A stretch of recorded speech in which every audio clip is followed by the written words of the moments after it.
Imagine walking up a desolate, overgrown hill in the dead of winter. The air is freezing.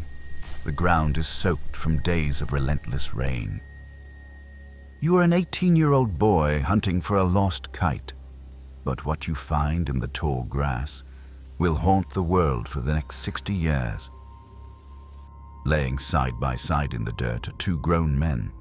They are dressed in expensive, perfectly tailored suits. Over their suits, they wear matching waterproof raincoats. There is no blood. No torn clothing, no signs of a struggle. They look as if they simply laid down and chose to stop breathing. But that is not what paralyzes you. Tied tightly around their heads, completely covering their eyes, are heavy, hand-cut masks made of solid lead. Lead, a metal used almost exclusively to block massive doses of radiation. Inside their pockets is a small notebook. The final words written inside are an instruction. Swallow the capsules and wait for the mask signal. What signal were they waiting for?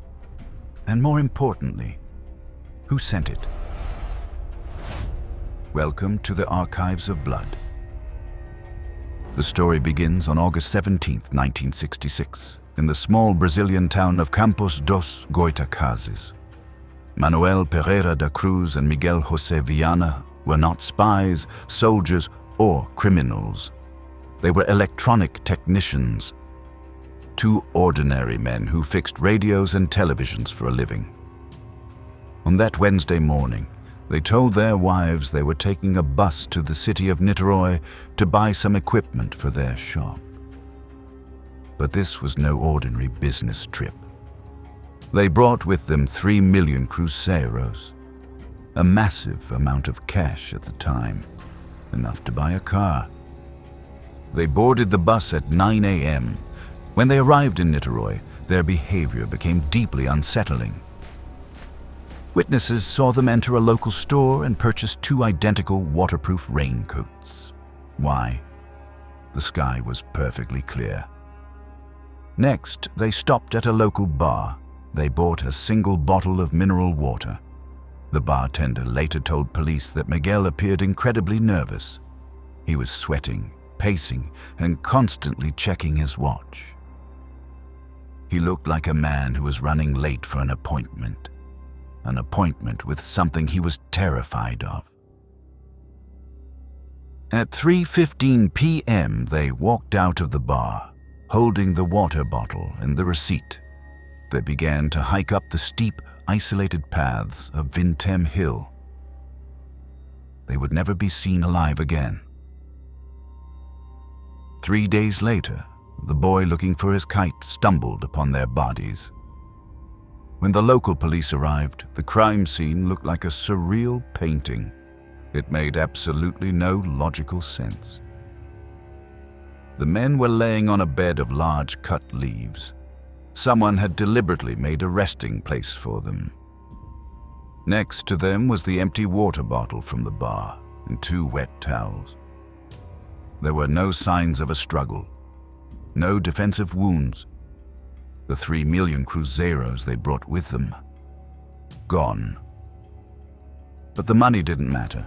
What mattered were the heavy lead masks tied over their eyes. A detective reached into Miguel's pocket and pulled out a small spiraled notebook. The pages were damp, but the ink was legible.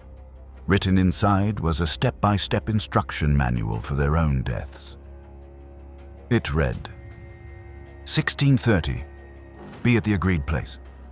18:30, swallow capsules. After effect, protect metals and wait for mask signal. Wait for the mask signal. If they were murdered, why did the killer make them wear lead masks? If it was suicide, why bring wet towels and a receipt? The police needed the autopsy. They needed to know what was inside those capsules. But the mountain had one last cruel trick to play. By the time the coroner, Dr. Astor de Mello, got the bodies onto the steel table, it was too late. The intense Brazilian heat and the heavy rain had rapidly accelerated decomposition. Their internal organs were too degraded to properly test for toxins. The toxicology report came back entirely blank. No poison, no drugs, no radiation, no cause of death. With no physical evidence, detectives dug into the men's personal lives, and what they found was deeply disturbing. Manuel and Miguel were not just TV repairmen. They were fanatic members of a secretive underground group known as scientific spiritists. They truly believed that by using heavy psychedelic drugs and high-frequency electromagnetic devices, they could open a portal to communicate with highly advanced extraterrestrial beings. Friends testified that the two men had been building strange, massive antennas in Manuel's backyard. Months earlier, one of their experiments resulted in an explosion so violent it shattered the windows of the entire neighborhood. They were trying to make contact. Did the group leader trick them?